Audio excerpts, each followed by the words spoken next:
कि हर दूसरी खातून को अपने मियाँ से जो शिकायत होती है वो बड़ी मज़ेदार होती है। वो कहती हैं मैं बहुत अच्छी हूँ, खुश अखलाक हूँ, खुश मिजाज हूँ, मियाँ मेरा सड़ा हुआ है। कि क्या सड़ा होना कोई बीमारी है? सड़ा होना क्या कोई आदत है?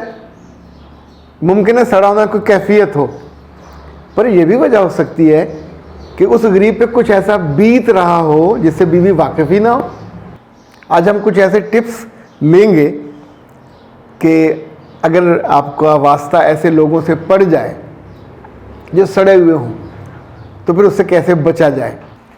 नंबर 1 ये कि जो लोग ससुरालियों से मिलकर भी खुश नहीं होते, वो भी सड़े हुए होते हैं, तो ससुरालियों को चाहिए उनको थोड़ी रिस्पेक्ट ज़्यादा दे दें, उनको प्रोटोकॉल ज़्यादा दे दें, उनके तोहफे तहफ़ का ज़्यादा।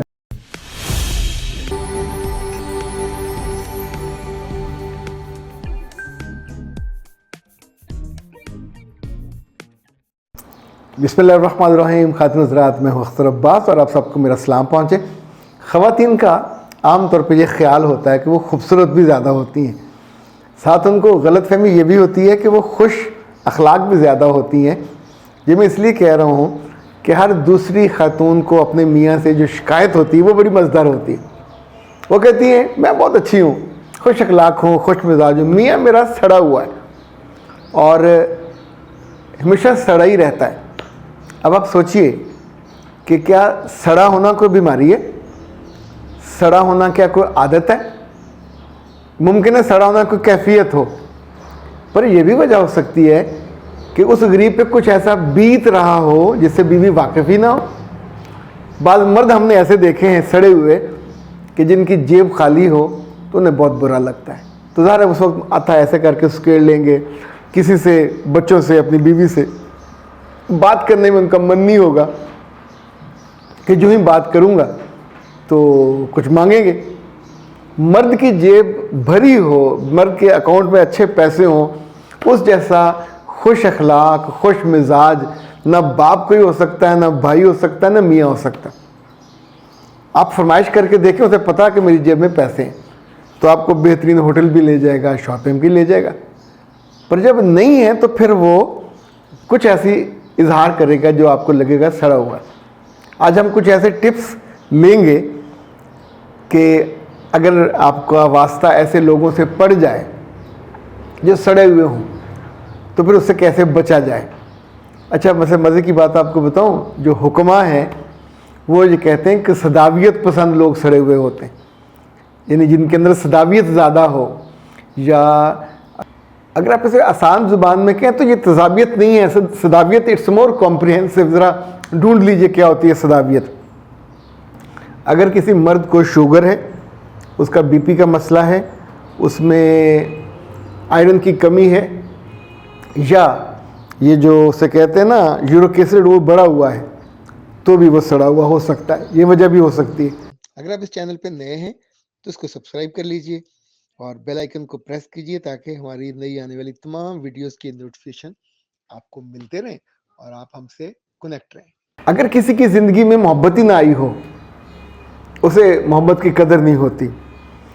जब आपकी किसी ज़िंदगी में आप खुद चाहे जाते हैं, कोई आपको चाहने वाला होता है या आप किसी को चाहते हैं, तो इनफैक्ट आप सॉफ्ट भी होते हैं, हम्बल भी होते हैं।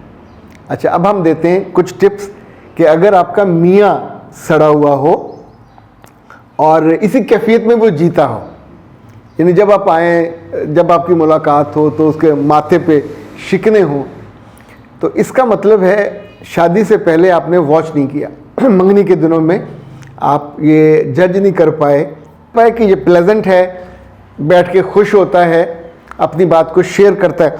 अच्छा, जिसको बात करना आती होगी लोग उसकी बात सुनेंगे, वो भी सड़ेगा नहीं। जिसको लोग नहीं पूछेंगे या तो जो कम देंगे, कम शक्ल हो, कम अकल हो, वो भी सड़ा हुआ होगा।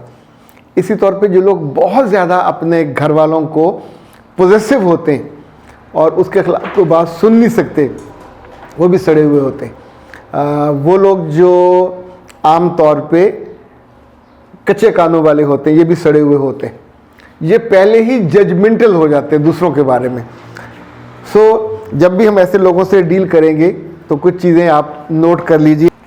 नंबर 1 ये कि जो लोग ससुरालियों से मिलकर भी खुश नहीं होते, वो भी सड़े हुए होते हैं। तो ससुरालियों को चाहिए उनको थोड़ी रिस्पेक्ट ज़्यादा दे दें, उनको प्रोटोकॉल ज़्यादा दे दें, उनके तोहफे तहफ़ का ज़्यादा दे दीजिए।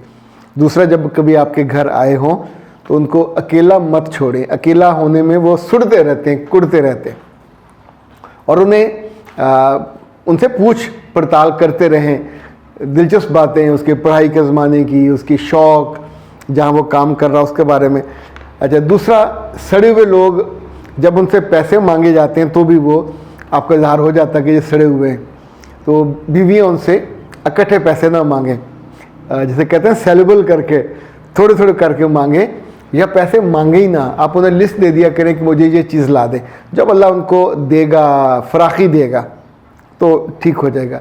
जो लोग अल्लाह और रसूल से दूर होते हैं वो भी सड़े रहते हैं, क्योंकि उनकी रूह, आप सोचिए, बेताब होती है, बेकरार होती है शुक्र करने का, उस सजदे में जाने का। अब उनकी आदत नहीं है ना मस्जिद जाने की, ना सजदा करने की, ना कुरान पाक पढ़ने की। तो ये दीनी चीज़ें जो हैं ये आपको अंदर से सॉफ्ट भी करती हैं, झुकाती हैं, शुक्रगुजारी तरफ लेके जाती हैं। बाज़ लोग ऐसे भी हैं कि जो दीनी चीज़ों से भी तकब्बर पकड़ते हैं, अल्लाह उनसे नाराज़ होता है, उनको भी उसी कैटेगरी में डाल देते हैं। लेकिन आमतौर पे जैसे नमाज के बारे में कहा जाता है कि बुराइयों से रोकती है, इसी तौर पे जो दीनी अफ़ाल हैं, दीनी आमाल हैं, ये सारे हमको प्लेजेंट बनाते हैं। चूँकि जिसने किए, जिसको हम फॉलो करते हैं, वो अपने ज़माने के सबसे महबूब और सबसे खुशगवार मिजाज के इंसान थे, और लोगों के साथ, बच्चों के साथ, औरतों के साथ, बुज़ुर्गों के साथ बहुत काइंड थे। तो उनके बारे में कभी आप सोच भी नहीं सकते कि उनके माथे पे उस तरह कुछ शिकन आती होगी। अच्छा, इसी तौर पे याद रखिएगा, जिन मर्दों से उनकी एक्टिविटीज़ के बारे में सवाल किए जाते हैं, कहाँ रहे, कितनी देर रहे, इतनी देर से क्यों आए, आमतौर पे वो भी उस सवाल के जवाब देने से बचने के लिए अपने ऊपर एक स्मोक स्क्रीन या एक पर्दा डाल लेते हैं सड़े होने का, और पोज ये करते हैं कि अगर मुझसे कोई बात करोगे तो वो वजाहत से वो चिढ़ जाते हैं। याद रखिएगा, सड़े हुए लोगों का इलाज मोहब्बत है, सड़े हुए लोगों का इलाज कुर्बत है, सड़े हुए लोगों का इलाज उनको इंगेज करना है। तो जब भी कभी खुदा ना खासा आपकी ज़िंदगी में, चाहे भाई की सूरत में, चाहे किसी और रिश्ते की सूरत में, ख़ासतौर पे शौहर की सूरत में, कुछ सड़े हुए लोग आपकी ज़िंदगी में आ जाएं, तो डरिए मत। ये आजमाइश है, बहुत कम होता कि ये लंबी चले, आदतन हो। अक्सर ये मजबूरन होती है, माहौल की वजह से होती है, और बाज़ दफ़ा कच्चे कानों की वजह से होती है। दूसरों की बातें सुन सुन के आप एक राय बना लेते हैं और फिर उसके साथ कंफर्टेबल नहीं होना चाह रहे होते। वैसे तो मर्द होता ही वो है जो समझदार हो, उसे चीज़ों को बैलेंस लेके चलना चाहिए। अपने बेटों को ज़रूर सिखाया करें, यानी जो जो खामियां मर्दों में होती हैं, तो अपने बेटों को ऐसा प्रोडक्ट बनाइए कि 10 साल बाद, 15 साल बाद जब वो मर्द बने तो फिर लोग ये ना कहें कि इसकी माँ ने इसको सड़ू बनाया है, और इसके साथ बैठ के तो बिल्कुल ऐसा होता है कि खुशी उस तरफ आना ही भूल जाती है। अख्तर अब्बास को दीजिए इजाज़त। अस्सलाम वालेकुम।